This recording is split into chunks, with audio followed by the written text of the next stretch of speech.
Gente, eu queria que você abram suas Bíblias comigo em João, capítulo 9. A gente vai ler todo o capítulo, certo? Paciência comigo aí. Então abra e deixe sua Bíblia aberta, que aí você vai acompanhando. João, capítulo 9, a gente vai ler desde o versículo 1. Dar continuidade à nossa série aí do deserto, a vida. Temos abordado algumas passagens, abordando o tema que faz menção aí ao período que a gente está vivendo no calendário litúrgico da Quaresma, né? Mas de uma forma bem mais contextualizada. João capítulo 9, versículo 1. Queria orar primeiro com você, né? Deixa a sua Bíblia aberta aí, a gente vai orar, a gente aproveita e já ora pelas crianças que vão estar ali na salinha, já estão ali na salinha já, tocando terror. Amém? Deus, obrigado, Senhor, por esse dia, obrigado, Senhor, pela alegria que é estar junto com os nossos irmãos, celebrando, Senhor, a Ti, celebrando, Deus, a razão da nossa salvação, a razão da nossa vida, Pai. Obrigado, Senhor, estamos muito felizes de estarmos aqui. Queremos escutar a Tua voz, Senhor, continuar escutando a Tua voz, assim como temos escutado desde as leituras iniciais, as orações iniciais, passando pelos louvores, Senhor. Nós queremos Te celebrar, Deus, porque Tu és a razão do nosso viver, Pai. Tu és a luz para o nosso caminho, para cada passo que nós damos na nossa vida. Tu és, Senhor, firme fundamento em que nós podemos confiar, podemos estar seguros e então descansar, Pai. Deus, nós não sabemos como cada pessoa chegou aqui nesse lugar, nós não sabemos, Senhor, como está o nosso coração, se estamos felizes ou tristes, há uma variedade de pessoas aqui, Deus, mas o Senhor conhece cada um de maneira individual e íntima. O Senhor nos conhece muito mais do que nós mesmos nos conhecemos, Pai. Por isso fala, Senhor, aos nossos corações, nós queremos escutar a Tua voz, Pai. Nós necessitamos de escutar essas palavras de vida eterna, Pai. No nome de Jesus, que o Senhor possa também guiar, Senhor, as crianças ali no momento de salinha, que elas possam aprender de Ti, que elas possam, Senhor, ter esse contato com o Teu Evangelho, Senhor, em uma linguagem que elas possam entender. No nome de Jesus, Deus, que o Senhor forme a Tua igreja, Senhor, a cada dia, a cada domingo, a cada momento que nós temos a oportunidade de estarmos juntos, Senhor, como Tua família e com o Teu povo. Nos perdoa, Senhor, nos perdoa os nossos pecados, porque nós sabemos que somos limitados, Pai, mas do Senhor é a obra, Senhor, Teu é o operar em nossas vidas, e assim nós cremos, em nome do Pai, do Filho e do Espírito Santo. Amém. Amém, gente? Vamos ler o texto, vou ler aqui na NVI, talvez você difira algumas coisas aí, mas vai dar certo. Diz assim a palavra do Senhor: ao passar Jesus viu um cego de nascença. Os seus discípulos lhe perguntaram: Rabi, quem pecou, este homem ou seus pais, para que ele nascesse cego? Jesus respondeu: ele não está assim pelos pecados dele, nem pelos pecados dos pais, mas para que se manifestasse nele a obra de Deus. É necessário realizar as obras daquele que me enviou, enquanto é dia. A noite se aproxima, quando ninguém pode trabalhar. Enquanto estou no mundo, sou a luz do mundo. Depois de dizer isso, cuspiu no chão, misturou terra com saliva e colocou-a nos olhos do cego. Então disse-lhe: vá lavar-se no tanque de Siloé, que significa enviado. O homem foi, lavou-se e voltou vendo. Os seus vizinhos e os que anteriormente o tinham visto mendigando perguntaram: não é este o mesmo homem que costumava ficar sentado mendigando? Alguns afirmavam que era ele. Outros diziam: não, apenas se parece com ele. Contudo, ele próprio insistia: sou eu. Então, como foram abertos os seus olhos? Interrogaram. Ele respondeu: o homem chamado Jesus misturou terra com saliva, colocou-a nos meus olhos e me disse que fosse lavar-me em Siloé. Fui, lavei-me e agora vejo. Onde está esse homem? Perguntaram. Não sei, disse. Versículo 13. Então levaram os fariseus o homem que fora cego. Era sábado, o dia em que Jesus havia misturado terra com saliva e aberto os olhos daquele homem. Os fariseus também lhe perguntaram como ele recuperara a visão. O homem respondeu: ele colocou uma mistura de terra e saliva nos meus olhos. Eu lavei e agora vejo. Alguns dos fariseus disseram: este homem não é de Deus, pois não guarda o sábado. Outros, porém, perguntavam: como pode um pecador fazer tais sinais milagrosos? Assim houve divisão entre eles. Tornaram, pois, a perguntar ao cego: que diz você a respeito dele? Foram os seus olhos que ele abriu. O homem respondeu: ele é um profeta. Os judeus não acreditaram que ele fora cego e havia sido curado. Então mandaram buscar os seus pais. Então perguntaram: este é o filho de vocês. Que vocês dizem ter nascido cego? Isso foi uma pergunta. Como ele pode ver agora? Os pais responderam: sabemos que ele é o nosso filho e que nasceu cego, mas não sabemos como ele pode ver agora ou quem lhe abriu os olhos. Perguntem a ele, pois já tem idade e pode falar por si mesmo. Os pais dele disseram isso porque tinham medo dos judeus, pois estes já haviam decidido que, se alguém confessasse que Jesus era o Cristo, seria expulso da sinagoga. Foi por isso que os pais dele disseram: ele já tem idade e pode falar por si mesmo. Pela segunda vez, chamaram o homem que fora cego e lhe disseram: para a glória de Deus, diga a verdade. Sabemos que esse homem é pecador.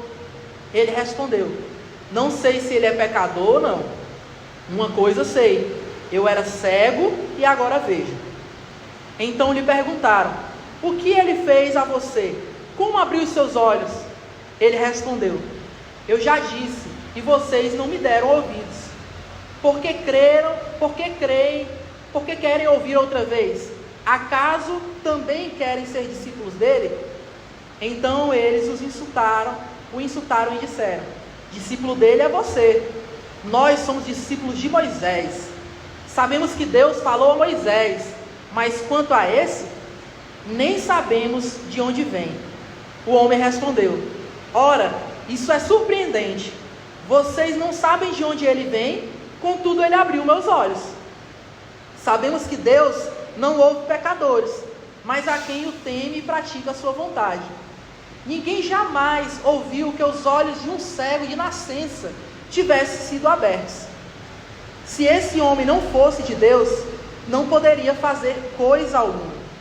Diante disso, eles responderam: você nasceu cheio de pecado. Como tem a ousadia de nos ensinar? E os expulsaram. Verso 35. Jesus ouviu que haviam expulsado o homem e ao encontrá-lo disse: você crê no Filho do Homem? O homem perguntou: quem é ele? Quem é ele, Senhor, para que eu creia nele? Jesus disse: você já ouviu, é aquele que está falando com você. Então o homem disse: Senhor, eu creio, e o adorou.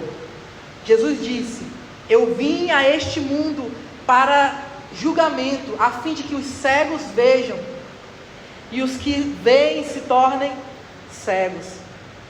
Alguns fariseus que estavam com ele ouviram-no dizer isso e perguntaram: acaso nós também somos cegos? Jesus disse: se vocês fossem cegos, não seriam culpados de pecado, mas agora que dizem que podem ver, a culpa de vocês permanece. Amém? Texto grande, né? Mas um texto muito impactante, é um texto muito legal da gente escutar. Você talvez já tenha ouvido alguém ler esse texto, pregar sobre esse texto. Os textos que a gente tem abordado aqui nos últimos domingos são textos bem conhecidos, evangelicais, textos em momentos ali cruciais da vida do ministério e ministério de Jesus. Então são textos familiares para a gente. É interessante, né? Até cansativo. Quando a gente lê o texto, traz uma indignação às vezes. Porque parece-se que as pessoas estão vendo o que está acontecendo ali, mas não querem acreditar. O próprio rapaz que foi curado, tem uma hora que ele perde a impaciência, que ele usa até de ironia, até meio que debocha das pessoas que estão indagando ele, né? Por quê? Porque ele estava mostrando o milagre, trouxeram provas de um lado, trouxeram provas de outro, todo mundo viu, todo mundo sabia que ele era cego, e mesmo assim eles não queriam admitir que Jesus tinha feito aquele milagre, e que aquilo de verdade era um milagre, porque simplesmente eles não queriam admitir que Jesus era o Filho de Deus, que ele era o Cristo. Algumas coisas a gente muitas vezes prefere não ver, né? Às vezes está muito na nossa lata, assim, né? Coisas tão claras a respeito da nossa vida, coisas a respeito do nosso cotidiano, assim, que a gente prefere não ver, e faz como os fariseus fizeram aqui nesse texto que está sendo narrado. Por quê? Porque às vezes a gente prefere evitar os problemas. É mais fácil a gente evitar problemas. É mais fácil a gente olhar e falar assim, não estou vendo, estou invisível. Estou passando aqui, não quero saber disso daqui não quero. Então vou me fingir até de cego, não vou ver esse problema, vou ignorar, talvez em algum momento ele passe. Eu encontrei já diversas pessoas na minha vida que preferem agir dessa forma. Eu, em diversos momentos da minha vida, e talvez até hoje em alguma situação que eu não esteja conseguindo lembrar, às vezes faço isso. Por quê? Porque é mais fácil às vezes ignorar o problema. Porque certas verdades, certos pecados, certos erros, certas falhas, a gente prefere não tocar, prefere não mexer. Porque sabemos que quando a gente joga luz sobre algumas coisas, quando a gente dá atenção, quando a gente com intenção resolve enxergar aquele problema na nossa vida ou no nosso cotidiano ali, a gente sabe que vai demandar esforço da gente, vai demandar algo da gente e que vai mudar a gente, que vai nos fazer que a gente não permaneça da mesma forma. Porque quando a luz chega nas nossas vidas, de alguma forma a gente começa a enxergar todos os pecados, todas as falhas, aquilo que a gente erra, e aquilo vai nos confrontar a mudar de atitude. Só que se está confortável para nós permanecer do jeito que nós somos, por que eu jogaria luz em cima dos meus pecados, dos meus problemas? Essa é uma questão que muitas vezes a gente se encontra e resolve ignorar. João 9 aqui, todo esse capítulo que a gente leu, ele é uma história sobre visão, né? Está claro isso aqui. A cura, que o milagre, está relacionado à cura de um cego de nascença. Está relacionada à questão da visão. Porém, não é apenas uma questão de visão física. Se a gente ler o texto aqui, você vai ver que a todo momento as pessoas estão focadas em fazer ali toda a investigação relacionada ao milagre físico. O problema é que ninguém está vendo o que Jesus de verdade está querendo mostrar, que é uma questão, uma dificuldade, uma cegueira que vai além do físico, uma cegueira que é espiritual, de todas aquelas pessoas que estão ao redor daquele cara que está fisicamente cego. No texto aqui a gente encontra um homem que passa a ver, passa a enxergar, e a gente vê pessoas que enxergam fisicamente e que a gente percebe que de verdade não conseguem ver nada. Essa é a realidade do texto. Eles são incapazes de ver a verdade que está diante dela. Diante deles, eles estão incapazes de ver isso. Diante deles está o Filho de Deus, está o Messias.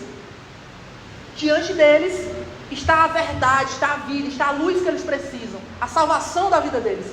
Mas eles não conseguem enxergar isso, mesmo fisicamente estando sãos.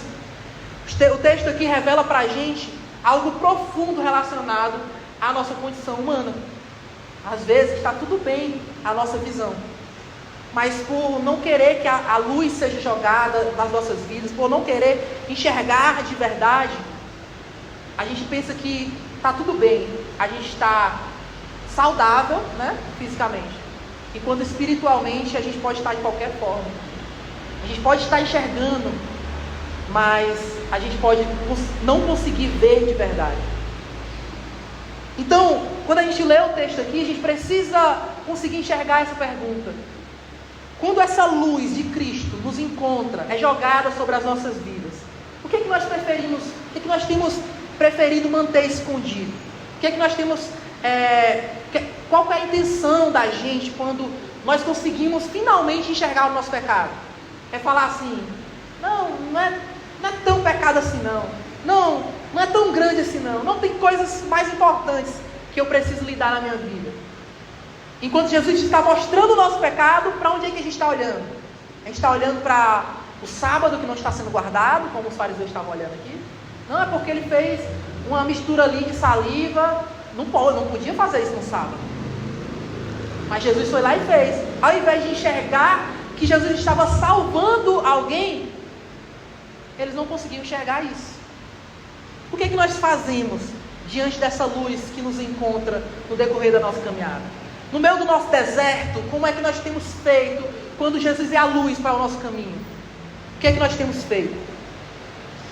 Porque às vezes essa cegueira ela é tão profunda que a gente resolve não enxergar de verdade, prefere isso.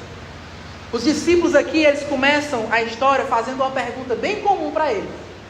Quem foi que pecou para que ele nascesse cego? O texto começa falando qual que é a primeira frasezinha do texto. Jesus olha para aqueles... Eu quero até revisitar com você. Olha comigo aqui. Deixa eu ler exatamente. Tem paciência aqui que... Olha a primeira parte do verso 1. Ao passar, Jesus viu um cego de nascença. Se você vem para o Diáspora, você está acostumado a fazer um estudo indutivo do texto. Você sabe que quando a Bíblia coloca detalhes assim das situações, não é, coloquei, está com vontade de colocar detalhes. Não, você sabe que o autor está querendo destacar algo ali. Então quando o autor coloca aqui, que quando Jesus estava passando, ele viu o cego de nascença, esse ver, ele está muito mais profundo do que eu passar, um cego ali. Que nem a gente passa e vê todo dia alguém mendigando, a gente passa e vê alguém sofrendo por alguma questão social, né? A gente passa e só viu. Aquilo não nos tocou, aquilo não fez diferença no nosso cotidiano, no nosso dia a dia, não fez nada. Aqui não. Jesus viu aquele cara. Jesus conseguia sentir a dor daquela pessoa. Alguém que era cego durante toda a sua vida, estava ali a depender de outras pessoas, estava ali à margem da sociedade. Jesus está vendo, está contemplando a dor daquela pessoa em sua integralidade. E aí o que é que os discípulos falam? Quem foi que pecou, Jesus, para que esse cara aí ficasse cego? Foi ele ou foi os pais dele? Está pagando pelos pecados dele ou pelo pecado dos pais dele? E aí Jesus olha assim e fala assim, vocês sabem o que é que estão dizendo, né? Não foi nem ele nem os pais dele. Isso daqui que está acontecendo vai revelar a glória de Deus entre vocês. Esse sofrimento aqui que a gente está contemplando pode revelar a glória de Deus. Quantos sofrimentos às vezes a gente não encontra no nosso dia a dia, no nosso cotidiano, né? Que podem ser capazes de revelar a glória de Deus para nós, mostrando como nós temos agido, como nós temos nos portado, como para as outras pessoas também que vão ser ajudadas. Eles tentam explicar ali, de certa forma, o sofrimento daquela pessoa. Eles se limitam àquilo que é desse plano, né? Eles falam sobre a causa do sofrimento dele. Porém, Jesus muda completamente o foco da conversa. Ele mostra algo que os discípulos mesmo não estão vendo. Eles estão vendo a dor física, mas Jesus fala assim, há uma dor que é muito maior do que essa dor que essa pessoa sente aqui por estar cega, por não ter a sua visão em perfeito estado. O problema aqui principal da cegueira, gente, não é a cegueira física do homem, mas é a cegueira espiritual das pessoas. E olhem, pasmem, inclusive dos seus próprios discípulos, que não conseguiam enxergar aquilo. Inclusive daqueles que estavam com Jesus, não conseguiam enxergar a sua própria cegueira. Parece contraditório, né? Ao longo do capítulo, a gente vê aqui alguns grupos que aparecem e que vão ali contestar o milagre, ou questionar, ou tentar justificar de alguma forma, né? a gente vê os vizinhos, né? São as primeiras pessoas ali que quando ele é curado, aí os vizinhos logo chegam e falam assim, opa, aquele cara ali eu conheço minha vida toda, ele era cego, mendigado, tal, tudo mais. Mas agora ele está enxergando? Conversa é essa? Tem alguma coisa diferente ali. Alguma coisa mudou na vida dele. Alguma coisa que mudou na vida dele assim, de maneira grandiosa, né? Algo grandioso aconteceu na vida dele. Outras pessoas foram, outro grupo, né, de pessoas foi os pais, as famílias ali, os parentes dele, puderam contemplar. Alguém que estava o mais próximo possível, conhecia mais ainda a dor deles, né? Conseguiu contemplar agora o milagre que foi operado na sua vida. E o terceiro grupo são os fariseus, são os mais ferrinhos ali, né? Que a gente vê um debate maior. A todo momento ele está tendo que falar, eu fui curado, eu era cego mesmo, eu sou aquela pessoa e tudo mais.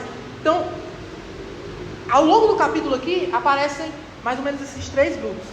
E é incrível que todos esses grupos veem o milagre. Todos eles conseguem enxergar o que foi que aconteceu ali. Algo mudou. O cara está enxergando, não é algo que a gente pode ignorar. Não, o cara era cego, agora está enxergando. Tudo bem, vamos seguir nossa vida. Quando a gente vê algo que é surpreendente, a gente para e contempla, né? É interessante isso, porque Jesus conseguiu parar e contemplar antes do milagre acontecer. Lá no início do capítulo. Mas agora as pessoas podem olhar. A nossa cidade tem algumas visões que deu. Como eu sou motorista de aplicativo, eu rodo todo buraco, né? Em vários horários do dia. Então eu tenho algumas paisagens assim que eu gosto de contemplar, né? Eu vim falando para a cerveja que qualquer dia eu vou levar ela para ver alguma dessas paisagens. Tem uma, se você já desceu no Bom Jardim, na rua Bom Jesus, no final de tarde, você vai ver o que é um pôr do sol, velho. É muito bonito, é muito bonito. Eu acho que o Luiz é muito privilegiado, porque ele mora, vocês também, né? Que moram para aquela região. Tem uma outra paisagem que eu acho muito massa, que parece assim, fora do comum, parece irreal. Uma vez eu fui deixar um passageiro lá em cima das dunas, ali para aquele lado do shopping do Mar, Papicu. E aí, não sei se vocês já viram, mas tem uma igreja católica e uma igreja evangélica lá em cima do morro. E aí eu ia passando assim, deixei o passageiro, quando eu olhei para o lado, tava uma lua gigante atrás do shopping, um monte de prédio assim. Parece aquelas paisagens que você coloca na tela de celular.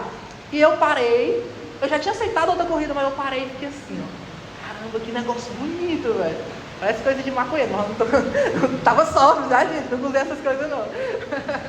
Mas são coisas que quando a gente enxerga, a gente fala assim, fica maravilhado. Agora olha, volta pro texto aqui, certo? Volta pro texto.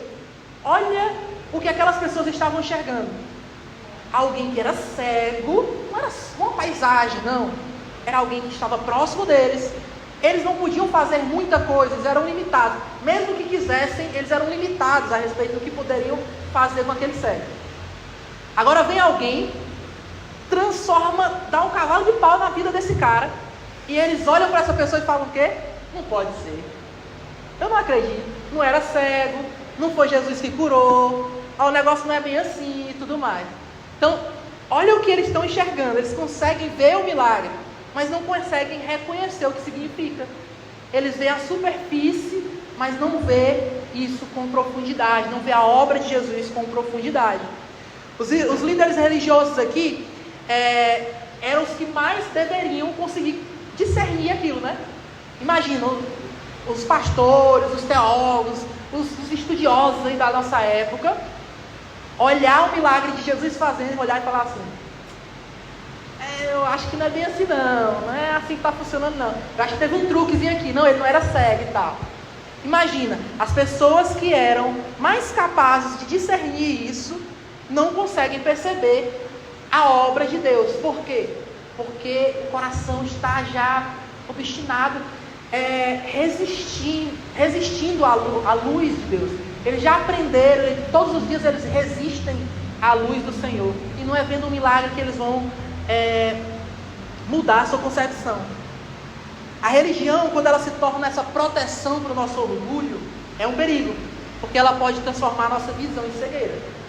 Imagina nós que conhecemos a verdade, lemos as Escrituras, estamos aqui domingo após domingo, confessamos a Cristo como nosso Senhor e Salvador. Imagina nós aqui, deixando que o nosso orgulho supere supere aquilo que é a obra de Deus nas nossas vidas. Olha o tamanho da aberração que isso pode se transformar. A gente pode chegar a um ponto de que vendo a obra de Deus, de que vendo o operar de Deus, de que vendo a Deus cuidar das nossas vidas, a gente ser capaz de reclamar ainda. Isso não acontece não, né? A gente não reclama da nossa vida não, né? Pois é. Às vezes, no meio do nosso sofrimento, no meio da nossa dificuldade, a gente prefere reclamar, a gente prefere murmurar, a gente prefere ameaçar Deus. A gente fala até assim, ó, Deus, tá dando muito certo não essa relação nossa aqui. Só sofro. Às vezes é assim, né? A gente corre esse grande perigo de transformar, de nosso orgulho transformar a nossa relação com Deus em cegueira espiritual. A nossa realidade, ela não é diferente. Nós podemos ter acesso à Bíblia, à teologia, à igreja, e ainda assim resistir ao que Deus quer nos mostrar. Se você não se preocupar com isso, tem uma coisa que eu escutava assim no meu tempo de assembleia, que eu carrego para a minha vida toda, assim, eu carrego para o meu trabalho, para tudo na minha vida. Sempre que eu estava no trabalho, assim, que o meu patrão, pronto, um exemplo, eu tenho muito problema com esquecimento, não? Vocês sabem disso, né? E aí eu comecei a trabalhar no escritório, que aí alguém chegava e passava uma demanda, uma coisa assim, e eu esquecia. E aí quando dava o problema no final, aí o problema deu por quê? Porque eu esqueci. Aí alguém vai lá e tal, e briga, e chama atenção e tudo mais. E poderia ser que em muitas partes da conversa eu tivesse certo. E até não admiti isso naquela hora, mas eu tinha uma disciplina comigo. Ao chegar em casa, eu ia refletir, beleza, se eu levei um carão, se eu fui chamar a atenção, se deu errado aqui, em algum lugar eu posso ter errado. Então eu ia examinar tudo aquilo que eu tinha feito e tudo mais. A gente precisa, de certa forma, viver a nossa vida assim também. Às vezes a gente acha que está tudo bem. Às vezes a gente acha que na nossa vida está tudo tranquilo. E se está tudo tranquilo é porque Deus está abençoando. E às vezes não. Às vezes está tudo tranquilo porque você está acomodado. Às vezes está tudo tranquilo porque você não está fazendo a obra de Deus. Às vezes está tudo tranquilo por muitos, por N motivos. Certo?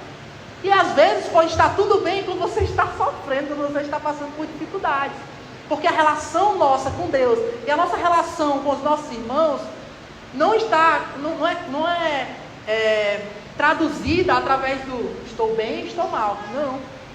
Pelo contrário. A cegueira espiritual, ela aparece aqui quando nós preferimos proteger as nossas certezas ao invés de permitir que a verdade nos transforme. A gente precisa. Se tem um povo que não é para ter tanta certeza assim a respeito dos nossos achismos, somos nós, certo? Somos nós, o povo de Deus. Então a gente tem que ter convicção a respeito da nossa fé. Mas às vezes a gente opina sobre tudo no mundo. Sobre tudo. A gente está irredutível a mudar de posição em qualquer coisa, qualquer área da nossa vida. E às vezes a gente morre com essas certezas e na verdade a gente está tudo errado, né? Porque a gente prefere que essa verdade não transforme a nossa vida. A luz, deixa a luz para lá, eu prefiro permanecer aqui no meu pecado, no meu erro, que não está me incomodando. Às vezes a luz, ela não é rejeitada por falta de evidência. Se tem uma coisa aqui no texto que a gente vê que tem, é evidência, né? Testemunha, todo mundo sabia ali que o cara tinha sido curado mesmo, que era ele mesmo, e que tinha sido Jesus mesmo, e que era uma obra de Deus mesmo. A evidência estava clara. Isso não foi suficiente para vencer a cegueira dos religiosos, das pessoas que estavam ali, de algumas pessoas que estavam ali ao redor dele. Então, às vezes não é por falta de evidência, mas porque ela expõe algo que nós não queremos abandonar. Então tem algo aqui que às vezes a gente precisa abandonar, a gente está resistindo. Então o maior perigo que a gente corre, que o texto está apontando aqui, que Jesus está nos mostrando, isso já é graça, certo? Quando Jesus nos mostra os nossos pecados, já é graça. Porque estar cego e não enxergar o próprio pecado é uma perdição, meu irmão. Imagina você estar caminhando para um abismo, morto de feliz, e você vai cair, quando percebeu já morreu. A melhor coisa que eu já fiz foi aceitar Jesus. Ele me salvou por um triz, né? Para a música que a gente cantou aqui hoje. Um triz do penhasco, Jesus foi lá e nos salvou. E às vezes a gente falou assim, não, eu quero cair, eu quero ir, né? Então, o maior perigo aqui, gente, não é a gente não enxergar, mas é a gente acreditar que já viu o suficiente. Tá tudo bem, eu vivo minha fé aqui desse jeito, imatura, superficial, eu não quero me aprofundar, eu não quero conhecer mais a Deus, eu não quero me engajar mais, eu não quero servir mais. É nesse nível que eu estou. E é exatamente nesse ponto que Jesus age, quando a gente está exatamente nesse ponto. Por quê? Porque a gente encontra aqui no texto uma luz que abre os olhos e transforma a vida por completo, como um todo, certo? Meu Deus, já 11 horas. Se o problema aqui, gente, é a cegueira espiritual, a graça aparece quando Jesus revela essa luz. Ele se revela como luz. Imagina, você está numa sala completamente escura. Não tem uma brecha para a luz entrar. Você não consegue enxergar 2 palmos à sua frente. E aí de repente alguém vem e abre a porta assim. E aí agora você consegue ver o que tem na sala. Você consegue ver que a sala está toda bagunçada. Quanto mais você se esforçou, mais você bagunçou a sala, porque você não estava vendo. E agora alguém vem e abre. Isso é a graça de Deus quando invade as nossas vidas. Essa é a graça de Deus que está sendo manifestada nesse texto. Através do milagre na vida daquele homem. Mas também através do que Jesus está expondo para os seus discípulos e para todos aqueles que contemplam aquele milagre. Ele não apenas aqui está explicando a verdade, ele veio para abrir os olhos, para que nós possamos ver essa verdade. E essa graça, eu separei aqui 3 movimentos, vou passar rapidinho, certo? Não se assuste, eu ainda estou aqui. A graça, ela começa quando essa luz, ela nos encontra. O encontro com a luz já é o primeiro movimento da graça. A gente não sabia que existia, a gente não sabia como fazer para nos salvar, mas a graça nos encontrou, amém? O texto diz assim: enquanto eu estou no mundo, eu sou a luz do mundo. Imagina, a segurança, você olhar para alguém que você segue e essa pessoa falar isso. E essa pessoa, além de falar isso, ela poder falar isso. Ninguém que poderia falar isso, né? Eu sou a luz do mundo, em sua perfeição, né? Nós somos sal da terra e luz do mundo porque estamos ligados a Ele. Estamos ligados a Jesus. Jesus declara aqui que Ele mesmo é a luz que revela toda essa realidade. A cegueira do homem não impediu que ele fosse visto por Cristo. Imagina, ele era cego, nós somos cegos também. Entenda uma coisa, nós somos cegos. Isso não impede que Jesus nos enxergue, que Jesus nos veja. Antes mesmo de qualquer pedido, Jesus se aproxima e age. Às vezes a gente fala assim, né? Eu não estou pronto, eu não tenho força, isso, aquilo. Porém, é Jesus que antes que nós pedíssemos ajuda, nos ajudou. Antes de qualquer coisa, Ele nos alcançou. Isso mostra algo fundamental sobre a graça. Ela começa com a iniciativa de Deus e não a nossa. Não somos nós que encontramos a luz primeiro, é a luz que nos encontra no meio da nossa própria escuridão. Amém? O segundo movimento da graça é que a graça, ela nos conduz a uma nova visão. É verdade, todo mundo aqui pode concordar com isso, acredito, né? Que depois que aquele homem foi curado, agora a vida mudou totalmente para ele. Totalmente. Agora há outras perspectivas, o horizonte agora é outro. Mudou totalmente. Da mesma forma, é quando a graça nos alcança.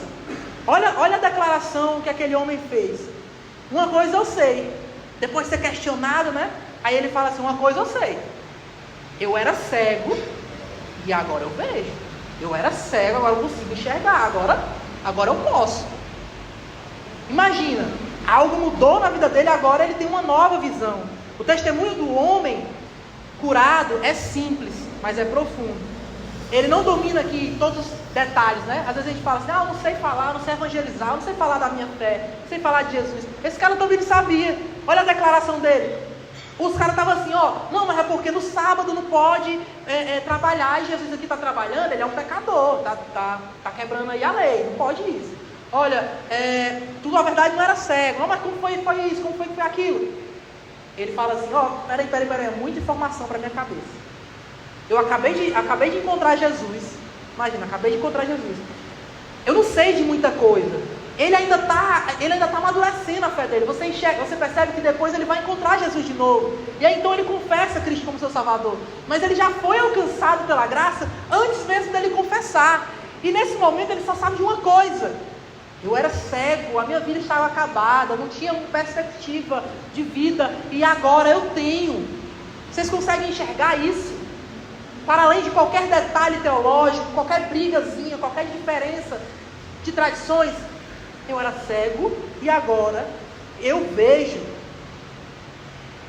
A vida dele foi de verdade transformada. A obra de Cristo não apenas melhora a nossa visão, ela cria uma nova maneira de enxergar a realidade. Quem encontra Jesus começa a perceber o mundo, o pecado, a graça e a própria vida de forma diferente. Agora eu não trabalho mais da mesma forma. Agora eu não estabeleço relacionamentos mais da mesma forma. Não. Agora todo o meu modo de viver é moldado pela graça. Imagina, os meus amigos não me merecem, né? Às vezes a gente fala isso, os meus amigos não me merecem, porque eu sou bom demais. Eu escuto muitos relatos dentro do carro, né? O pessoal conversando sobre crises de relacionamento, de amizade e tal.